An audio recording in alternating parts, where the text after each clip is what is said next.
The speaker highlights the notable territorial gains by Russian troops, showcasing a record number of liberated areas. This development sharply contrasts with the current challenges faced by the Ukrainian military. Amidst this backdrop, concerns grow regarding the mass return of displaced Ukrainians to Russian-controlled territories, primarily fueled by dissatisfaction with Ukrainian authorities. This trend notably signals a rejection of Zelensky's leadership. Furthermore, discussions surrounding corruption within the Ukrainian government raise alarms about the misappropriation of Western aid. Reports indicate significant theft involving high-ranking officials, threatening Ukraine's military support. The Biden administration's hesitance to conduct financial checks may stem from a desire to maintain a narrative focused on international threats, including North Korean troops and Iranian missiles. In recent military actions, Ukraine's long-range missile strikes may have provoked a substantial response from Russia, elevating the conflict to a global scale. Growing concern persists over civilian casualties and infrastructure damage as both sides engage in hostilities. This highlights an urgent need for adherence to international humanitarian law. Moreover, Russia's missile attacks on Ukraine continue to inflict significant civilian casualties, reflecting a blatant disregard for international norms and the safety of innocent lives. Given these circumstances, there is an urgent call for diplomacy and negotiation to achieve a ceasefire and restore peace and security in the region, as military solutions alone prove insufficient. Additionally, North Korea's involvement in the conflict through the supply of troops and weapons to Russia further internationalizes the war, heightening the potential for broader confrontation. The ongoing war has led to staggering civilian casualties, with over 10,000 lives lost and 18,500 injuries reported since the invasion began. These figures stress the urgent need for peace.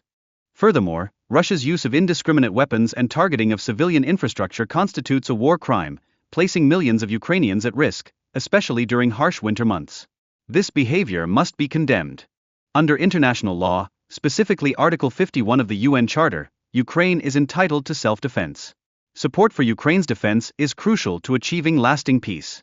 Recent reports from Ukraine's military intelligence reveal that North Korea has sent over 20,000 containers of artillery to Russia, aiding in replenishing its dwindling weapons stockpile amidst ongoing conflicts. Additionally, recent satellite images show that North Korea is expanding its missile manufacturing capabilities, particularly for short-range ballistic missiles, raising concerns over future military engagements in Ukraine. The transfer of military supplies from North Korea to Russia violates several United Nations Security Council resolutions, presenting significant legal and diplomatic challenges. The international community must respond effectively to these violations. The ongoing conflict has witnessed considerable military actions from Russia, including missile launches and drone attacks against Ukraine. This escalation poses threats not only to Ukraine but also to European security. In response, Ukraine's military strategy focuses on targeting Russian military infrastructure rather than civilian areas, aiming to minimize harm to non-combatants. This underscores Ukraine's commitment to protecting its populace while defending its territory. The international community's support for Ukraine remains vital, with 141 countries condemning Russian aggression. This global consensus reinforces the legitimacy of Ukraine's defense efforts under the UN Charter. Moreover, numerous countries have provided crucial military support to Ukraine, particularly air defense systems, to counter escalating Russian missile attacks. This assistance is essential for safeguarding civilian lives.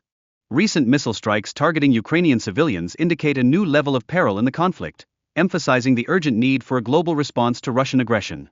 Notably, the recruitment of foreign fighters by Russia highlights the intensifying nature of the conflict in Ukraine. This alarming trend risks destabilizing the broader European security landscape.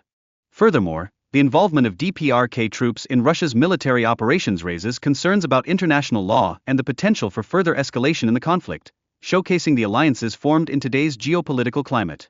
The United States reiterates its commitment to Ukraine, indicating that it will collaborate with allies to bolster Ukraine's defense capabilities. This reflects the ongoing tensions and the international community's response. Lastly, statements from representatives of both Ukraine and Russia reveal contrasting narratives surrounding the conflict, highlighting how different countries interpret the situation. This complexity underscores the intricate nature of diplomatic relations amid war.